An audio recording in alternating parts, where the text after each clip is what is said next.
Mexican drug dealers, or he gets into like a group of what else? What would be a scary underground LA crime gang? Maybe some Colombians. What do you think? You know, I'm seeing a distinct anti-immigrant bent to this diatribe, but yes, go on. No, I'm just coming up with yeah, exactly. The scary immigrants. Maybe you're right. You're scared of Mexicans and Colombians. That is true. Yeah. Yes, I'm scared. Those scary what about Mexicans. The blacks, Big D? Oh, those blacks. You gotta guess. You never know what they're gonna do. It could be, you know. Remember when we first met John McClane? Argyle picked him up from the plane and took him down the Nakatomi Tower at the Christmas party.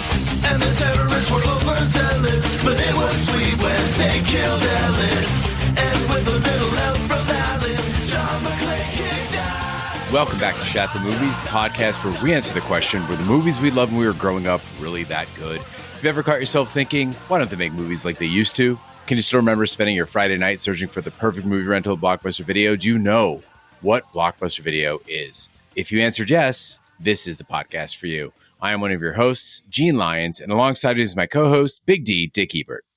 Good evening. And each week, we take a look back in time and decide if our favorite films still hold up.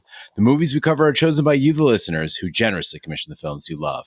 If you'd like to see all the movies we have covered, will cover, or want to choose one for yourself, please visit shatpod.com and have a look. At the end of each podcast, we'll provide you, the audience, with a number of wipes each movie we take to get off your respective butts. So thank you so much for listening. If you have not already, hit that subscribe button and share with a friend.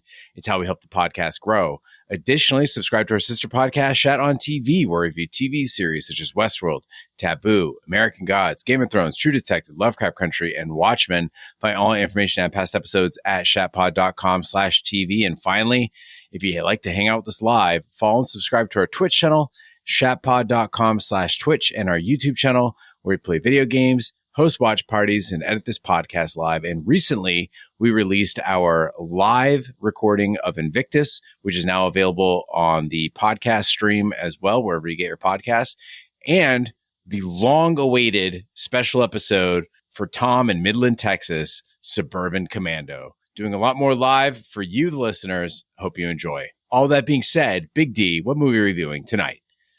Gene, we are getting into a stretch of films that I have been waiting for a very long time. People complain a lot of times saying, oh, you're doing obscure films, or you're doing films that, weren't worth going back and rewatching. We've got some big heavy hitters. We started last week with Wildcats. Tonight's film is a big one, and going the next couple of weeks, it's going to be a good stretch to get everybody through to the end of summer. And tonight, Scott H. started it off with a great commission, long overdue, great song. And he asked us to go back to 1987 and review the cautionary tale of wealth and excess for a group of young friends in LA. And it is Less Than Zero.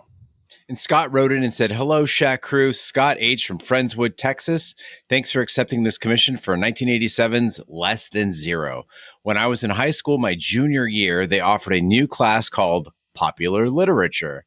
We got to explore books and music from the last 30 years, authors like S.E. Hinton's Outsiders. We also interpreted lyrics from Pink Floyd's Mother and Supertramp's Logical Song. One book we read was Bret Easton Ellis's Less Than Zero. I loved it and was excited when the movie was released in 1987. I saw it in theaters and it was nothing like the book except the characters' names. I was disappointed. I did watch it a few years later when it was released on video and grew to like it. The Bangles' Hazy Shade of Winter intro when Clay comes home from college is one of my favorite scenes of all time. I just love the soundtrack on this movie. It's the soundtrack of my youth. LL Cool J, Jimi Hendrix, The Cult, David Lee Roth, and Poison. I enjoyed Robert Downey Jr. and James Spader's performances, and of course, there's my 80s celebrity crush, Jami Gertz. Enjoy reviewing and discussing this movie. I would like to dedicate this commission to my pop lit teacher, Miss Kitchen. Thanks for introducing me to music and literature. Y'all take care. Keep up the great work. Scott H. Big D, did you have like popular lit or music classes when you were in high school? No, we've gone over this. I read very little. Very, very little. But was the class offered? No, I don't. There's no way. There's no way that this was offered in my school, let alone that I would have seeked it out. No. Yeah, I think the closest we got was like maybe The Great Gatsby, but that was still like considered kind of an old book when we're doing literature. But Scott got me thinking about like how they now have like college courses on Taylor Swift, right? And I was very opposed to this at first because it seemed ridiculous that with all the authors, all the musicians, all the filmmakers out there, Taylor Swift would be the one that they would actually build an entire class around. But I recently kind of looked into it to try to expand my horizons, open my mind a little bit, not be a curmudgeon, not be a cranky old man. And apparently they use Taylor Swift's music to show what an idiom is, to show what a metaphor is, to give the kids like something they can relate to and then understand how that works in a literature. And I'm okay with that. Well, lately I've become a Swiftie. No. T-Swizzle, I do enjoy her. I saw her in concert. I cut the grass usually to the Eras tour, like the playlist. I like her. I can relate to her. It's not too heavy. You can go out, cut the grass, turn my mind off, even though now I do hate some of her ex-boyfriends because I've heard what they've done and I've listened to the lyrics, and Jake Gyllenhaal. I remember it well, too. I can't get over it. But there is an HBO also documentary, Gene, that's out now. 2-part. One part is Taylor's story. The other part is, what was his name? Scooter Libby, about the purchasing of the library of her catalog. Supposed to be very good, but I would take that course on T-Swizzle before I took the one on this pop literature or whatever it was. You dissing Miss Kitchen? No. Oh, okay. This is dedicated to her. She was great. Scott H is a fine adult, and if she played any part in it, she's cool in my book. Wait, wasn't Scooter Libby like the chief of staff to the president? No. I'm pretty sure. No. I mean, maybe he also bought Taylor Swift's music, but that's what's coming up in my head. He was like White House chief of staff, right? Scooter Libby. Taylor Swift. Now you got me here because I know his name was Scooter Braun. Fuck. Okay. Scooter Braun. I was like, Scooter Libby was like with Dick Cheney. Yeah. Oh, geez. I'm off to a great start. It's one of those weekends, Gene. It's one of those weekends. Yeah. Okay.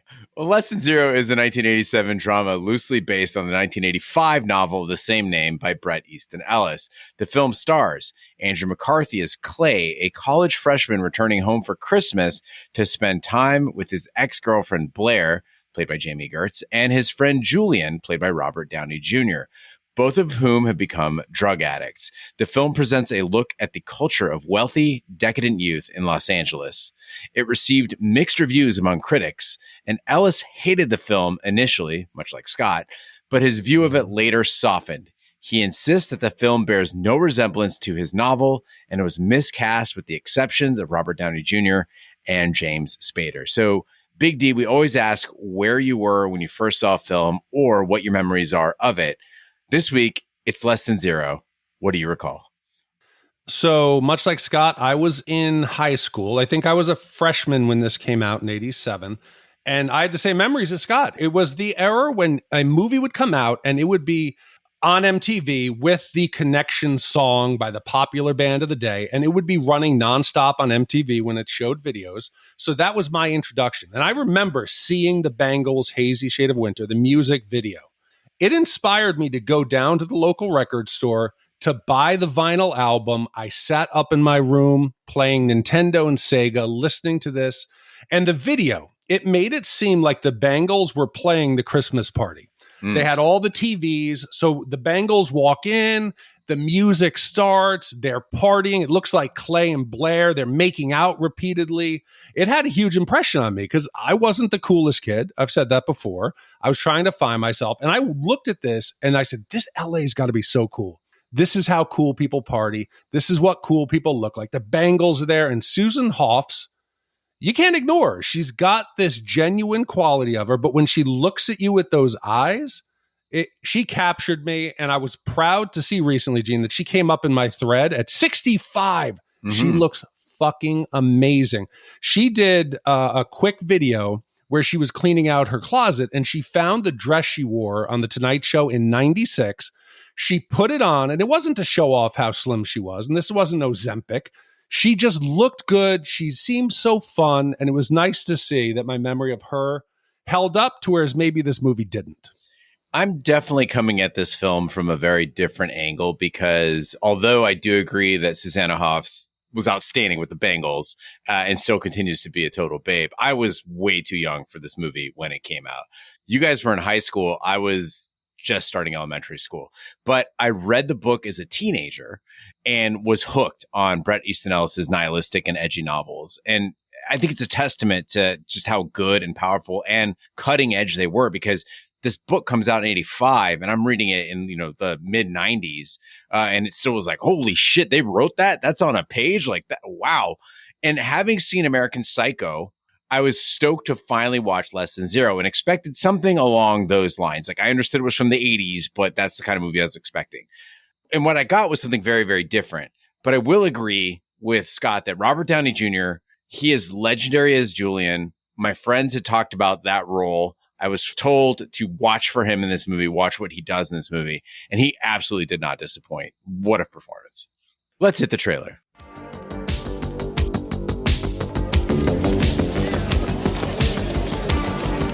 Clay is coming home on vacation. Home to Beverly Hills. Home to his two closest friends. All you have to do is relax. I'm gonna pay you back. All you need to do is trust me. I don't want to trust you, Julian. I just want my 50K, all right? Home to the beautiful. You don't look happy. But do I look good? And the out of control. I think Julian's in a lot of trouble. This cannot go on forever. You owe me a lot of cash. I don't know what to do, and you're the only one. What happens when you pay? I don't need a discussion on the finer points of morality. Spare me. He disappears, nobody knows where, and then he comes back like nothing ever happened. Live your life any way you want, but not here. What do you want? I'm looking for Julian. Are we having fun? Is that what we're doing? Let me know. It doesn't feel that way. You don't know what you're talking about. What you're doing? I know what Julian is doing. I am not like Julian. All right, leave me alone. What are you going to do now? Are you going to go back to Rick? You're going to run and hide? I really want to know what you're going to do now. I don't know.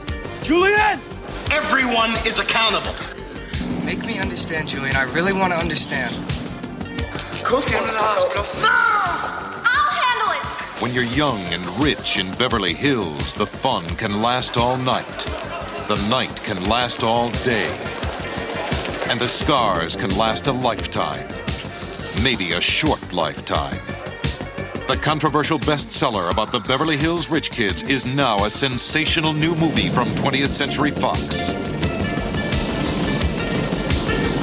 Andrew McCarthy, Robert Downey Jr., and Jami Gertz.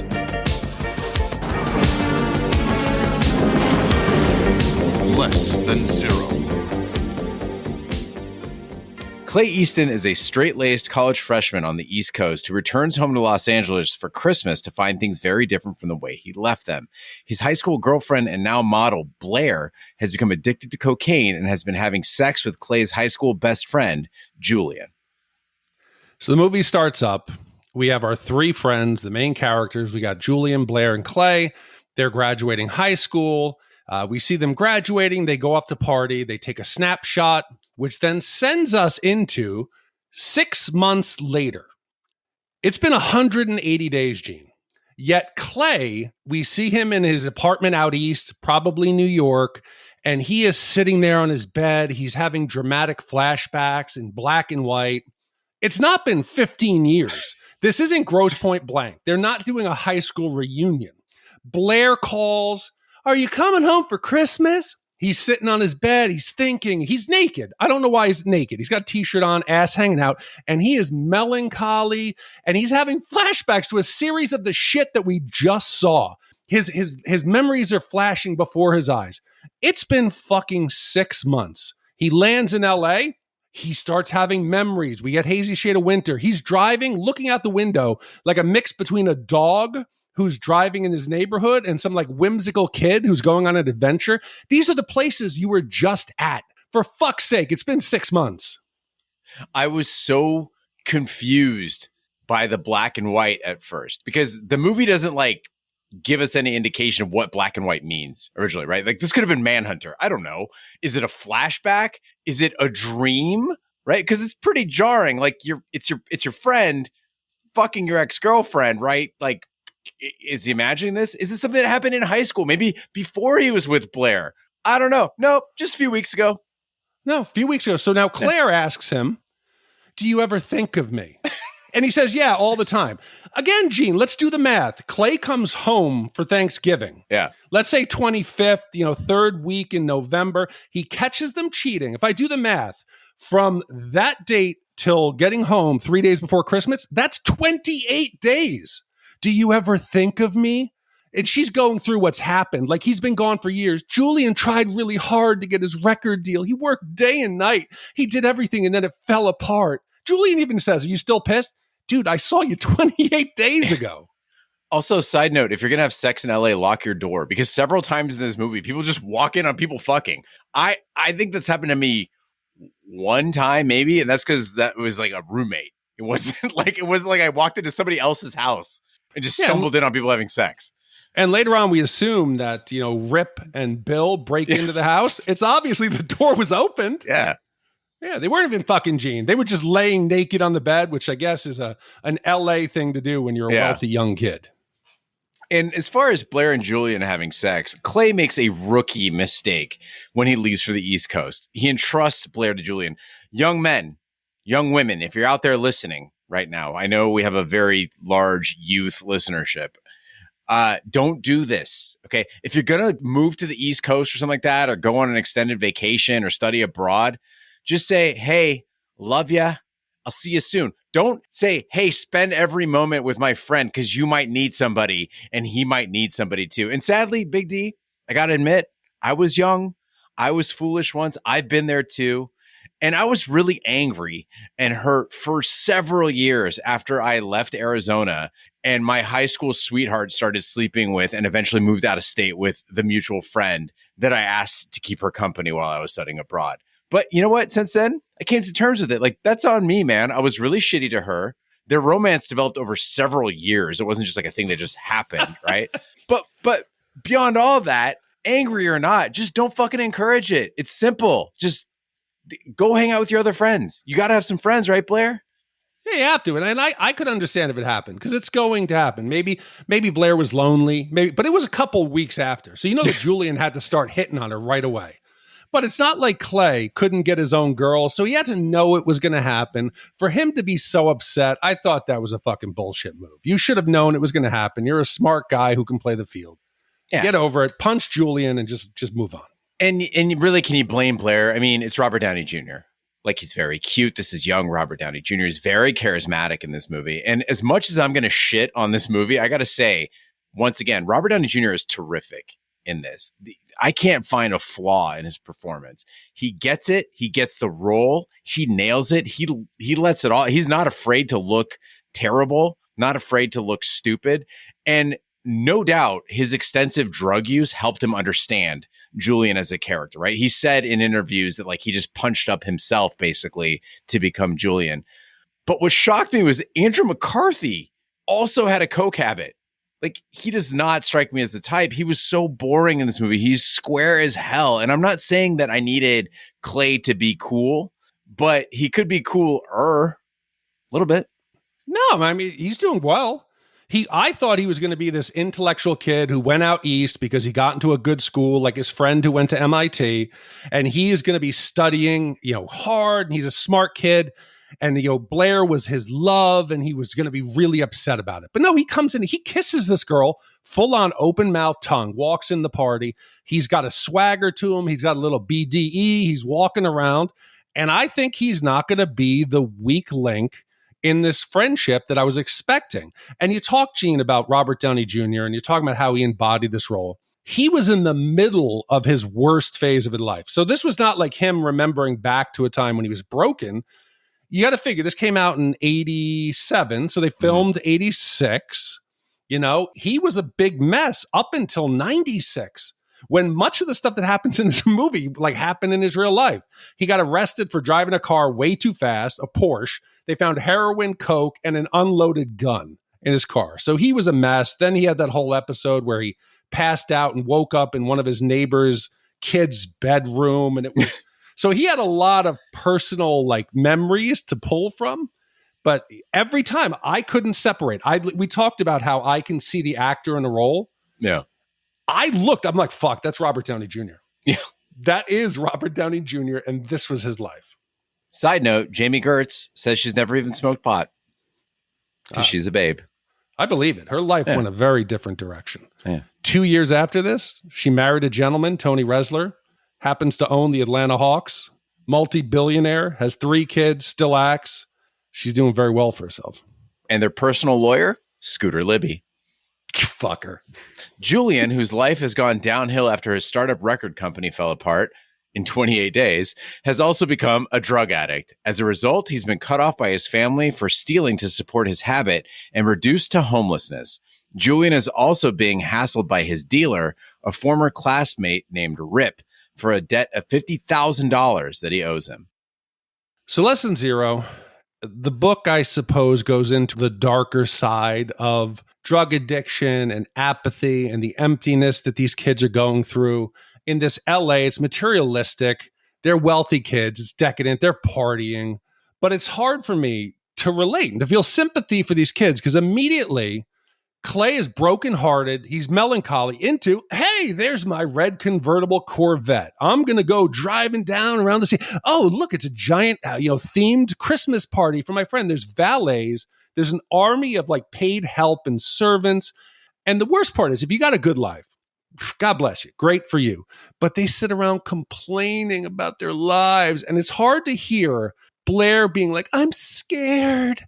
Floor to ceiling windows at her daddy's Malibu beach house. And then daddy's house in the hill for Clay. The movie can't have it both ways. You can't have these characters opining their lot in life and how hard it is for them. But at the same point, you're shooting the scenes and making their lifestyle look fucking awesome. It looks like a party. Everybody's having fun. Where's the downside? Yes, Julian's a bit of a fucking mess, but everybody else seems to be having fun. Normally, I'm right there with you with not being able to relate to the rich. But oddly, I can relate a lot more to Lesson Zero than I could the other rich people's problems movies we've watched, right? Like Ordinary People or Magnolia. Because those people are privileged, but we're supposed to sort of feel sorry for them. These people, they're privileged, but instead of viewing them through a prism of morality or sentimentality or trying to side with them, I think we're being asked to marvel at the nihilism of these characters. That the contradiction there is the point of the movie, right? That they feel sorry for themselves, that they have all these problems when they really, really don't. I don't think we're supposed to feel sorry for anyone. We're just being shown this world. There's this scene where Clay tells Blair, you don't look happy. And she replies, but I do look good. And that's like the movie in a nutshell, right? That none of these people are happy, but the life looks good. So that's on me. I was thinking this is a cautionary tale. Oh, but no. It's not. It's not a cautionary tale. No, it 100% is a cautionary tale. But I don't think it's a cautionary tale in which we're supposed to feel badly for people or sympathize with anybody. It's just like we're supposed to be repulsed by these people, but it's also still a cautionary tale. So it's a cautionary tale of wealth and excess. So at the end, we shouldn't feel bad if something bad happens to Julian. Spoiler alert here. We should just marvel at, hey, we shouldn't want this life. Oddly enough, I think Julian would be the person that you should feel bad for, but this movie seems to like cut him out like he's the cancer. Like, oh, with Julian dead, everything's going to be okay. Yeah, he's fucking up the good time. Julian. Julian, you're ruining the party. God. You're causing us to lose focus on the fun we're having and having to babysit you. Now I'm getting itchy. Now I'm understanding it. But Big D, getting back to these big parties, the glitz and glamour of this LA life, I was wondering if your group of friends was like this group of friends in Lesson Zero, where they try to hit like 3 parties in one night when you're in college. No, I was not like this. I couldn't relate to any part of this film.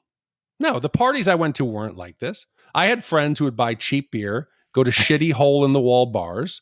And if you had your friends, you had a couple cases of garbage beer or even a garbage can full of grain alcohol and punch. Where else would you want to go? If you got good friends, your comfortable place, no, I would not hop to other parties. Exactly. For people who haven't seen this movie, this group of friends, they dip into like one club or a party, and then they go to the next, and then the next. And I don't get it because the first one looks fine. You walked in, some chick kissed you. There's hors d'oeuvres, there's music, there's cocaine. And I'm not talking about in the movie where they're looking for Julian. Okay, they go from like club to club looking for Julian. That I get. You're searching for your friend. That's fine. But I have been a passenger in a car full of kids and just going party to party. And I didn't have a choice because I wasn't the driver. So I was just like, I guess go to the next party. This shit always ends up at some lame place, somebody's fucking backyard, or like the Taco Bell parking lot. Kids, again, if you're listening out there, stay at the first party. It's not going to get any better. You're not missing out. Yeah, so now I think I would expect this today with FOMO, with kids that are afraid they're going to miss out. They'll see a picture of a party. But if you get good people at a party, but they're like ships passing in the night, what could the party have been? Yeah. Everyone, there's one big party. Everybody go there, stay, turn into a rager. Instead, you're chasing each other. It's like in Dazed and Confused, where they're having to chase the parties and they all end up sucking. Amen. Clay's relationship with Blair rekindles and Julian's behavior becomes more volatile. His addiction is worsening, and since he does not have the money to pay off his debt, Rip forces him to become a prostitute to work it off. Wow. After suffering through a night of overdose and hiding from Rip, Julian decides to quit drugs and begs his father to help him. So kids, we're in plot point 3, and you can already tell shit's going off the rails. It's going bad really quick. And Scott H. mentioned that he was not as much a fan of the movie as the book. And I think that's common for people who read a book because you can envision the characters and the plot and how it's going. But I imagine one of the changes had to have been the pacing of the film, because this, to me, it seems rushed. Everything is on a compressed timeline. In the beginning, I talked about gone for 6 months, and I'm starting in my head already counting days. Everything in this movie feels like it's at a breakneck pace, and I don't know why. Clay gets back a couple days before Christmas. Julian is functional. You know, he's had a bad time. He lost the record deal.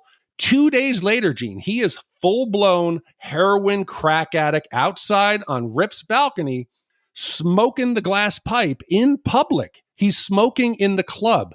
The deal fell apart. Now, all of a sudden, he's not tricking yet for Rick. He's not been forced into prostitution, yet he has got sores all over his mouth. They're chapped, they're painful, they're gross.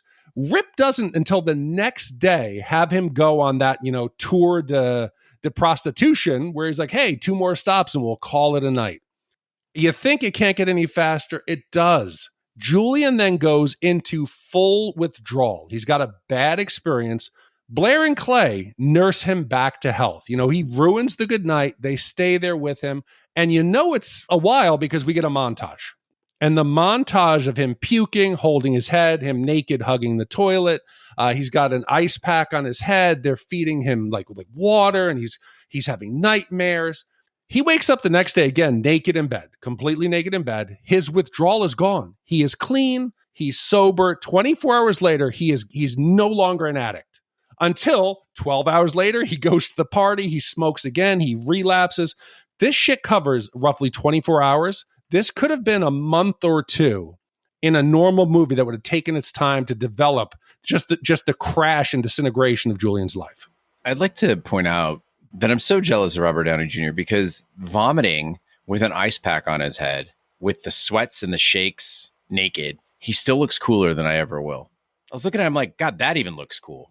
Like, if they were trying to find a guy to make this life not look glamorous, they picked the wrong guy. But I was shocked, just like you, Big D, when I discovered that Julian's drying out happened over the course of the day. Because they don't tell you at the time of the montage. I'm thinking like this is like a week or something like that. Then right after that, you find out, oh no, it was like 24 hours. And even more shocking is how often the team splits up. It's like Friday the 13th. It's like a slasher flick, right? Julian is struggling. Blair, she's on the edge. Dude, you're on vacation. It's Christmas vacation. You got nothing to do. Your parents are all busy. Just stick together, you fucking idiots. But no, everyone's always headed somewhere in a hurry. It's like, oh, let's go find Julian. Oh, he's on the beach. He's sleeping on a rock. Hey, Julian, how's it going? Oh, not so great. Okay, bye. Yeah. And then just fucking leave. What the fuck? Grab your friend, hang out with him, give him money, give him a place to sleep, right? And make sure he's doing okay. But instead, everyone's always going somewhere and we never know where that somewhere is. And I understand it's a nihilistic device. Okay. It's meant to say that there's a lot of action, but no care, no compassion, that there's hustle and bustle, but nothing gets done. Right. But that would only work in a different movie where the characters aren't simultaneously desperate to rescue one another. Right. They're simultaneously desperate to help each other, yet apathetic. It doesn't make any sense. Well, I mean, the only explanation is what you said. Subconsciously, he's ruining his like spring break or his winter break. They don't want to help him. And then also you have to add in the fact that Julian is actively trying to avoid Bill and Rip. So maybe he just skates off, he goes, but yes, it doesn't explain the fact that your friend's going through this life-changing drug addiction and you just want to hook up. Clay, crazy idea. Hey, Julian, come stay at my house for a while. Yeah. Yeah. Clay's dad's gonna be, yeah, fine. You want $50,000? You go. Dude, look, we got fucking Clay's dad's gonna be playing his piano. He doesn't give a fuck. We got big balls of candy. Yeah. Come in, sit out there. You can drive the convertible. You can do it. And the movie, though, like I said, it wants it both ways. It wants us to fear this lifestyle and what could happen, but it also makes it look fucking awesome. And that goes into the way they film this. It went complete stylized. This blue light is everywhere. It's on every scene. And once you see it, I texted you, Gene, what's up with the blue lights? Blue lights in the background, blue lights on the hillside, blue lights in the alleys where the kids are leaning against the wall smoking their cigarettes, blue lights in the bathroom. The movie can't get away from it. It's trying to be artistic. It's trying to be cool. They're showing us the lifestyle. It looks like a video. And then it goes over the top to me. We get a biker scene. You know, they've left Julian off with his dealer and with Bill, the enforcer, and they're just so horny. Blair and Clay, they're driving home in their vintage classic convertible. It's red, it's beautiful, top is down. And they're just so horny, Gene. They just can't even stop. Their just hands are all over each other. They're pawing in the middle of the road in LA. They're kissing. They're just straddling. Blair is riding him. And all of a sudden, what appears? It is the largest group. It looked like your motorcycle ride for gentlemen, you know, the one for men's health and suicide. It is the friendliest group or motorcycle gang I've ever seen. They jive by. Do they notice? Do they say a word? No. They just rev their engines a little and they continue shooting this like it's a White Snake video with Tawny Katane on the hood of that Jaguar. It's trying to be fucking artsy. This is stupid. This wouldn't happen. Your style over substance. And I wish that I could have seen more about the dark side of the addiction and the dangers. But instead, we just get cool artsy scenes of Blair and Clay having sex in the hallway at a Christmas party. Sometimes I think it's the job of film, of cinema, to just show us something cool and pretty and inspiring and iconic. And I was with you on your criticism of all the blue lights, but then you mentioned the motorcycle scene. That motorcycle scene is beautiful, Big D. I could watch Jami Gertz make out all day, and the vision, and they're like kissing, like it's hot, Yes. and the vision of kissing in the middle of a street on a warm Los Angeles night in a convertible while motorcycles roll by, that's borderline breathtaking. And hey, I'm the member of this podcast who's in a motorcycle club, and that's what we do. If we saw two people making out in a cherry red vintage convertible, we would cruise by nice and slow and be like, cool, man. Bullshit. Absolutely, we would. Nobody'd be like, yeah, woo. No, we're not those kind of guys. You wouldn't? No. But does this look like a group of moped guys? No, guys? Not mopeds, motorcycles. So you think these motorcycle guys just would have respected everybody? Shh, they're having a moment. There's a difference between motorcyclists and bikers. These are just motorcyclists. They got their little cafe racers. They're just having a nice night out on Sunset or wherever it was. And then it leads into an intersection takeover where he's getting a little handy in the convertible and starts doing a donut. He starts drifting in the intersection. Yeah, he's living his best life in LA. Well, the next day, Julian tells Rip his plans for sobriety, which Rip does not accept. Rip soon lures Julian to a Christmas party for affluent gay men in Palm Springs. Clay finds Julian and rescues him. After a violent confrontation with Rip and his henchmen, Clay, Julian, and Blair all escape and begin the long drive through the desert so Julian can attempt to achieve sobriety once and for all. However, The damage has already been done. The next morning, Julian dies from heart failure in the car. Fuck yeah, their lives could change every 3-4 hours. Gene, he could be in perfect health. Less than a half day later, he's dead. Anything could happen. I think we've gone far enough in this podcast without talking about Rip. Rip doesn't seem like a very scary drug dealer to me. He's got an enforcer, Bill. But Bill, again, doesn't seem like the brightest guy, Other than vandalism, a little minor, assault, they're not like a criminal enterprise. He looks like Dave Coulier. Maybe, but I'm not afraid of them. This isn't like a group of tatted up, let's say we have some Mexican drug dealers, or he gets into like a group of what else? What would be a scary underground LA crime gang? Maybe some Colombians. What do you think?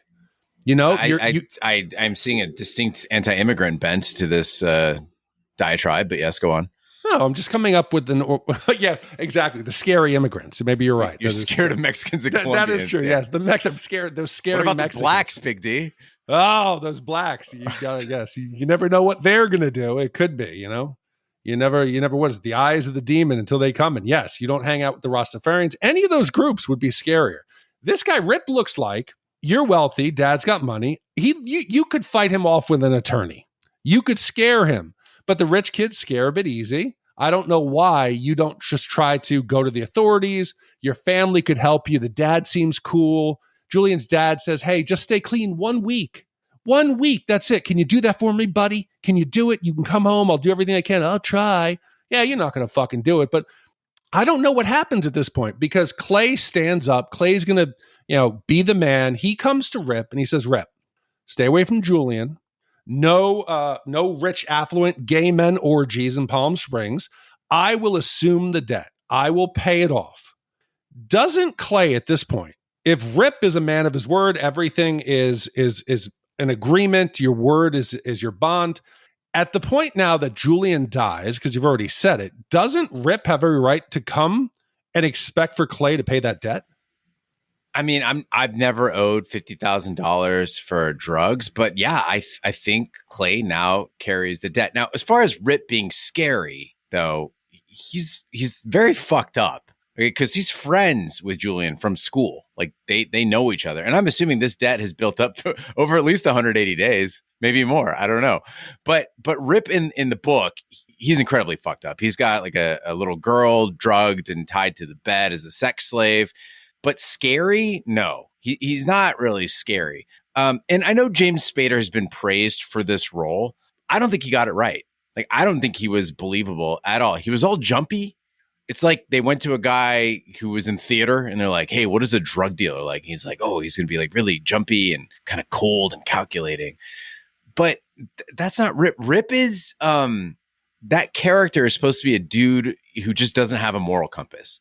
Like, he doesn't know right from wrong. It's all the same to him. And that's what's supposed to make him kind of, I guess, scary in that sense, but not like in a violent sense.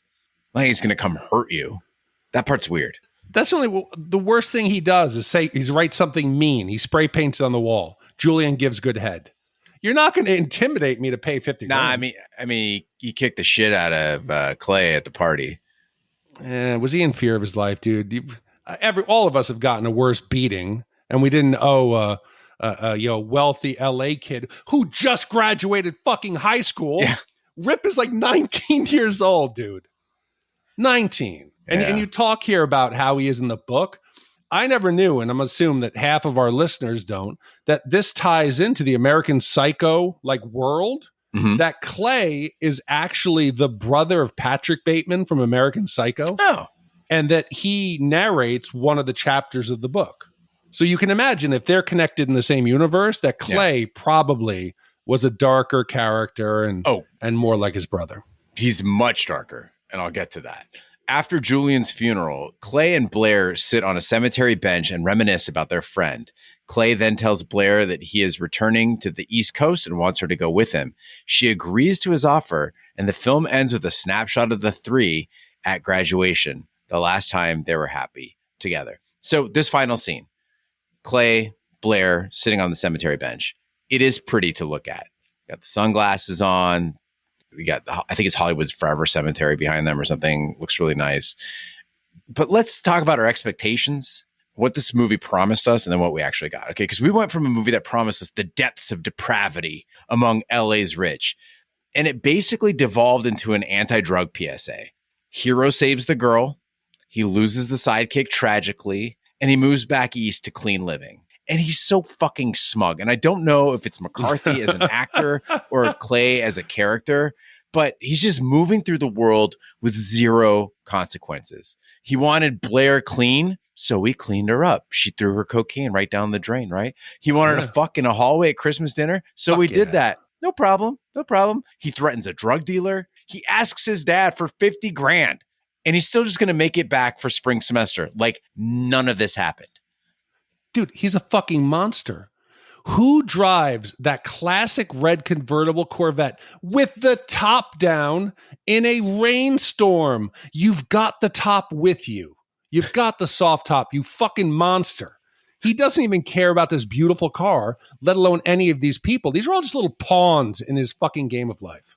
And I know it's super annoying as a listener when a podcast talks about, well, the book said this, but the movie did that. That's not what we're trying to get at here. What I'm saying is, as a reference point, the book accomplished something and that the film is failing to do. I don't care if you change things around. I don't care if you're going after something different. That's fine. Just do the thing you were going after is my point, right? And I don't blame the movie studio for changing a lot about Less Than Zero, okay? Audiences, 1987, okay? Audiences that probably weren't ready for a more faithful film adaptation, particularly when it comes to Clay, Big D, because you got to remember 1987, the world had never met Walter White. Okay. The world had never met Tony Soprano or Jamie Lannister or Dexter Morgan. Okay. We've learned to cheer for these guys, right? Not necessarily want to be like them, but you got to admit they all charm you in their own way, right? There's a reason why people wear t-shirts with Walter White on them, or there's statues of Tony Soprano in some European countries. Okay. We hadn't learned as an audience to embrace the villain as the charismatic star of the show, or to warm up to the anti-hero, right? So we couldn't get the true Clay. I don't think that would have flown. I think in 87, they needed a good guy that was going to set the movie's wrongs right. But in 2024, the opposite is true. Clay is so unnecessary, and he holds the film back from like standing the test of time, right? Could you imagine if he went full blown Clay? He's getting in orgies. He's fucking around with drugs. Like, that's the guy I want to see. So he's going to take Blair to New York with his brother, Patrick Bateman, who does a shitload of coke with all of his investor buddies. I don't think he's the good guy. I don't think the movie is trying to put him as the good guy. I think, much like you said, this is a cautionary tale. He is the best that we see, but he is still a fucking shitbag. They're going to go out east. She's going to party, and he is going to cast her aside when she doesn't fit his narrative. I don't think he is the good guy, and I don't even think the movie pretends to. The only good guy is the dad. The dad who was also the dad in Risky Business. He's the only good guy who seems compassionate for his kid. Everybody else, I think it's just a movie filled with fucking the worst of LA, rich, entitled. And Clay is what would happen if Ferris Bueller moved out of Chicago and Daddy was a little richer.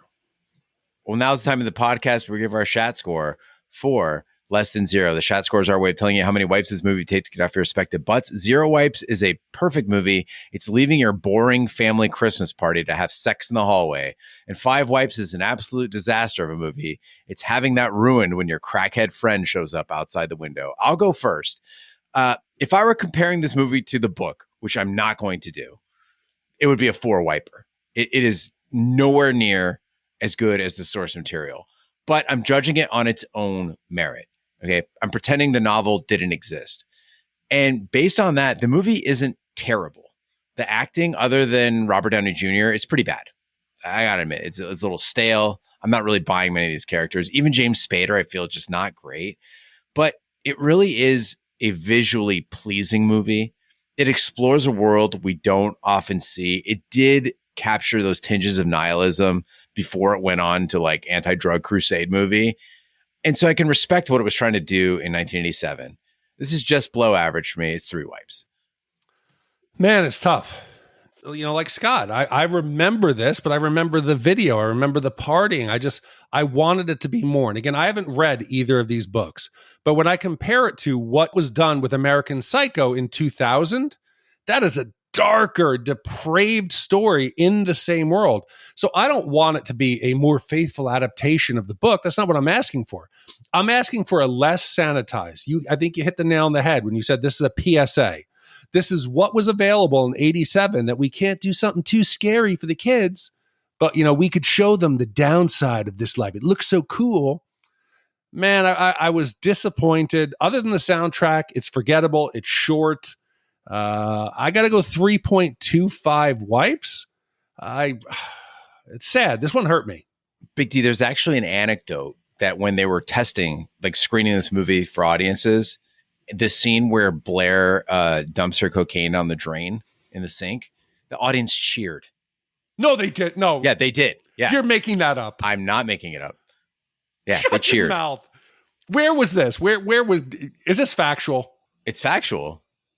Let's see. What was the audience filled with? Like nuns and like grade school teachers? Let me see here. Pull it up. Was this Tipper Gore and like her group that was trying to censor music? Okay, so this is in an article from Mental Floss. They cheered. You could picture when that cheer went up, they were like, "We did it! Yes, we did it! We've hit the nerve. We got the big one." Okay, so this is according to an interview with Scott Rudin, who was Fox's president of production back in 1987, a New York Times article. They said the production crew filmed new scenes to make Julian and Blair seem more repentant, including the scene where Blair flushed the cocaine down the sink. The test audience cheered the action, and he said, quote, "We would have been booed for dumping the coke 8 years ago." This screening had to have been like Salt Lake City.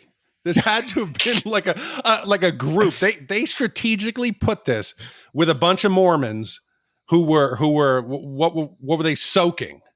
Yeah, they needed something to cheer. Or possibly they wanted to get some like hip, teens or whatever. So they filled it with them, but the hip teens were with their parents. And they're like, "Oh yeah, no. Yay, let's destroy the cocaine." I'd do the same thing, Mom. I would do the same thing. Cocaine's bad. Oh God. That makes me want to give this like even a worse score. But I'll stick with 3.25 wipes. With 3.25 wipes from you and 3 wipes from me, that gives us an average wipe score of 3.125 wipes for less than 0. So, Gene, with a score of 3.125 wipes, that now puts this movie all by itself in the 295 spot. Slightly better than Dirty Work, Judgment Night, The Name of the Rose, and King Solomon's Mine. Slightly worse than In the Army Now of Mice and Men, 16 Candles, and Vision Quest. Malkovich strikes again. I'm not gonna. Scott, thank you for the commission, and I don't ever want to besmirch a movie, but I don't know that I'm watching any of those again, including this if it came on. Well, 16 Candles is basically the Chicago version of Less Than Zero. Well, you know that Blair is in that as well. Blair is one of the there friends. You go. So we have that connection. So and Andrew McCarthy is in Pretty in Pink, right? We got like the 6 Degrees of the Brat Pack wow. of the 80s. There, man. All right. Well, Scott, thank you so much for the commission. And we happen to get an email this week from listener Mark C about Less Than Zero. He says, "Hi, Shat crew. I just wanted to make an observation for your upcoming review of Less Than Zero and why it's a Christmas movie.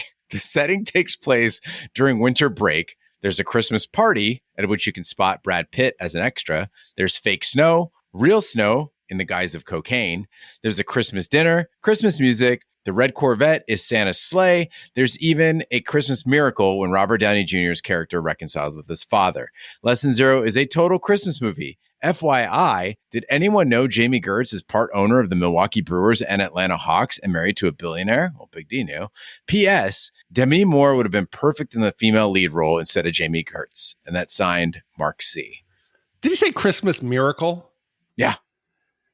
They reconnected and he was dead less than 24 hours later after being forced to fillet at least 3 men. I mean, miracles often involve death. Maybe the miracle was the fact that Julian didn't have to give any more head. Yeah. Saved him all those years with the Palm Spring elite. Yeah, let's also talk about, is it really rescuing a guy from prostitution if you're just going to yell at him? No, and I don't think that Julian, all cracked out, would be the type of person that those guys were like well off. They were good looking. They were wealthy. Why would you want somebody that looked all worn and just like at the bottom of the barrel? Because he's a teenager. I'd expect a young Brad Pitt, somebody looking good, somebody fit, somebody healthy. I was afraid I'd get a disease just by looking at those lips. Pitt costs extra. Next up, we have an email from Christy. She says, hey, it's my husband's birthday on June 29th. I know it's tomorrow. He would love a review on The Edge. Please let me know how to make this happen. Well, Christy, please let me know how to make this happen because, 1 day turnarounds. Originally, I thought you were talking like June 29th, 2025, in which case I was going to say I still don't think we can actually make that happen. But what are we looking at for Big D? 2026? No, I think we definitely do 2025 for a special. I mean, just because of the movie and also because it's a celebration of his birthday. But have you seen this one, Gene? No. Okay. If I'm again, don't give me an I'm going to go off of what I remember. It is, I think Alec Baldwin is wealthy. He's married to Elle Macpherson and they charter a plane up, I think, in Alaska.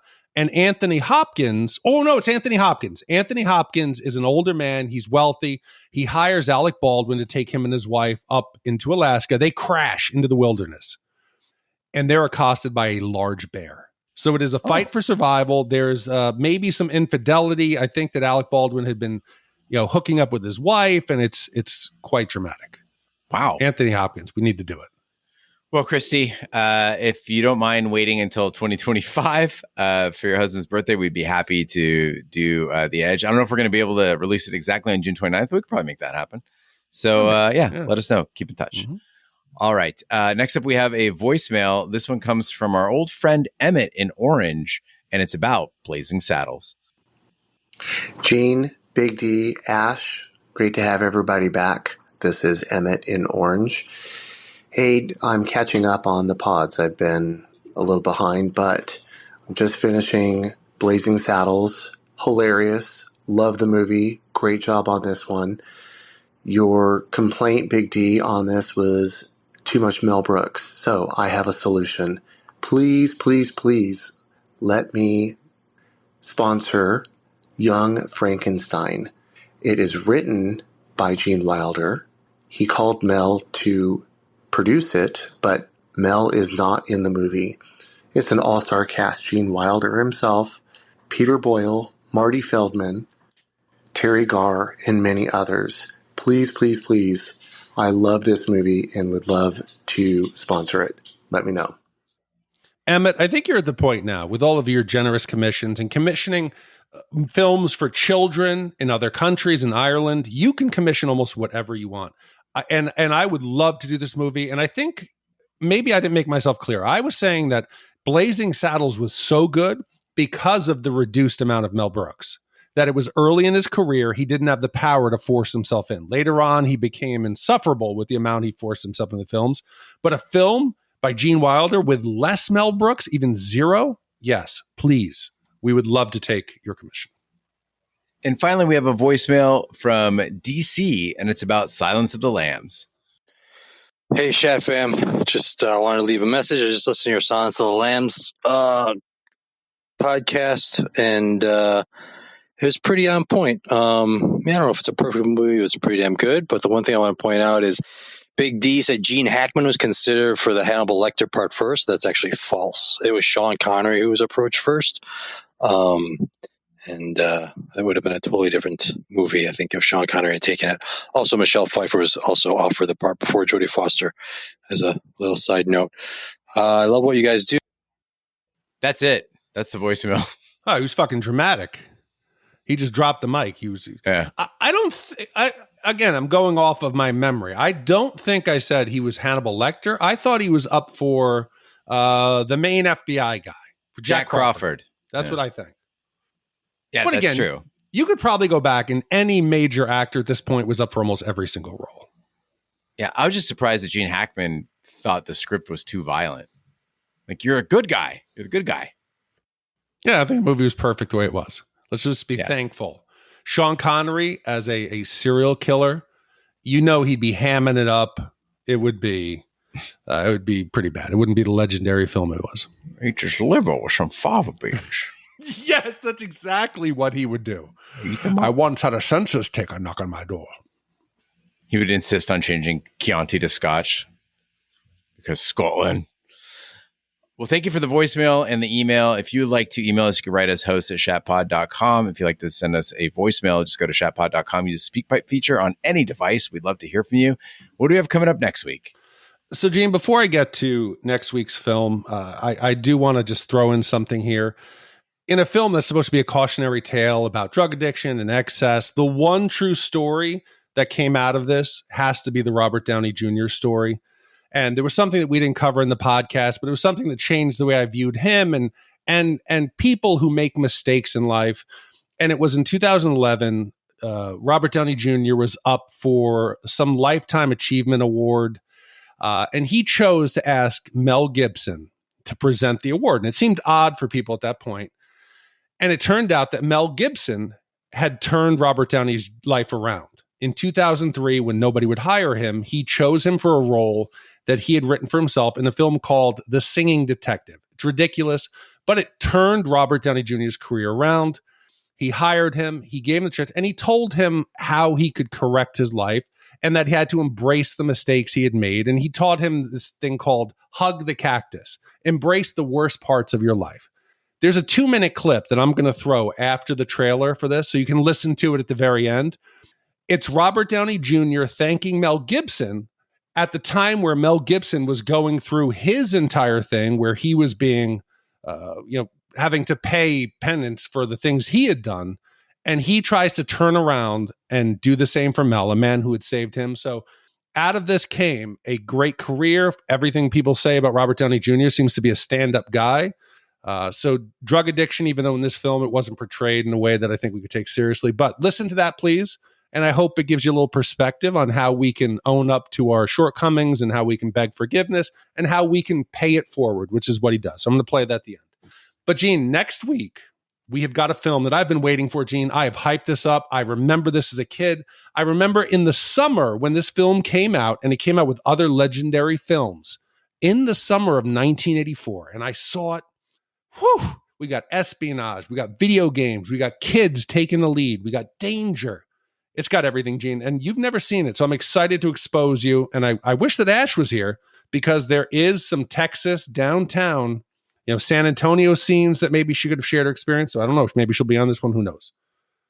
With his mother dead and his father, Hal, busy working, 11-year-old Davey spends his time immersed in video games, often dreaming up espionage stories featuring imaginary spy Jack Flack. When Davey sees the murder of an FBI agent and a dying man hands him an Atari video game cartridge with military secrets, no one believes his story, and Davey is forced to go on the run. Escaping from attempts on his life with Jack Flack's guidance, commissioned by Adam T., came out again in the legendary summer of 84. And I don't know how many people have seen this, but I hope this one holds up. After the disappointment of this week, this is a fucking kids movie that I remember loving. And with Dabney Coleman's recent passing, too, I think that this is a very timely review of this film. So I'm excited to see it. Well, thank you, Adam, for the upcoming commission. Thank you, Scott, for your recent commissions. Thank you to all the commissioners who make this podcast possible. That concludes this week's episode of Shat the Movies. Be sure to follow us on social media and share with a friend. We're on Facebook, Twitter, Snapchat, and Instagram at Shat the Movies. Email us, host@shatpod.com. Support the podcast by shopping our Amazon affiliate link, buying our merch, or by commissioning your own movie. Find all information by visiting our website, shatpod.com. Also, check out our sister podcast, Shat on TV. We review TV series such as Lovecraft Country, Westworld, True Detective, Taboo, American Gods, Game of Thrones, and Watchmen. You can find all information on our website, shatpod.com/TV, wherever fine podcasts be found, including Apple Podcasts, Google Play, Stitcher, and YouTube. Be sure to subscribe, and if you stop by Apple Podcasts, please leave a 5-star review. It helps the podcast grow. On behalf of my co-host, Big D, I'm Gene Lyons. Join us next week for the following movie. The greatest game Davy Osborne ever played. Oh, he got me. Was Cloak and Dagger. Then one day, he was in the right place at the wrong time. Tell the FBI. Now, the enemies are real. The cops know dads. We're on our own, pal. The danger is real. The bullets are real. This is starting to get good. What? Just like Cloak and Dagger. And the game has turned into anything but child's play. Top secret documents are at stake. Time is running out. Trying to kill us. And the only person who believes him is a legendary agent named Flack. Henry Thomas. Stay right where you are. Dabney Coleman. Please stop. I don't want to shoot you. But I want to shoot you. Cloak and Dagger.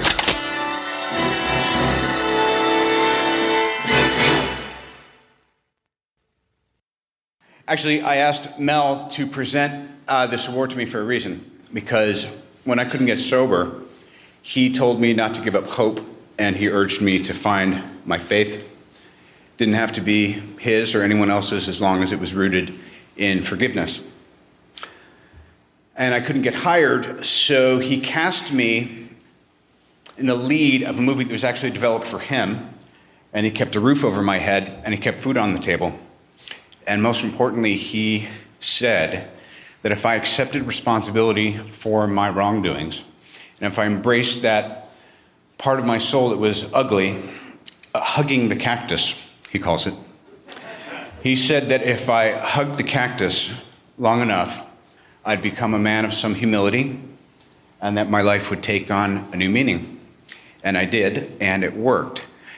All he asked in return was that someday I help the next guy in some small way.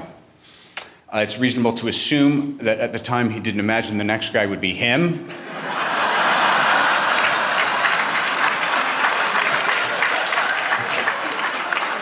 Or that someday was tonight. So anyway, on this special occasion, and in light of the recent holidays, including Columbus Day, I humbly ask that you join me, unless you are completely without sin, in which case you picked the wrong industry, in forgiving my friend his trespasses, offering him the same clean slate you have me, and allowing him to continue his great and ongoing contribution to our collective art without shame. He's hugged the cactus long enough.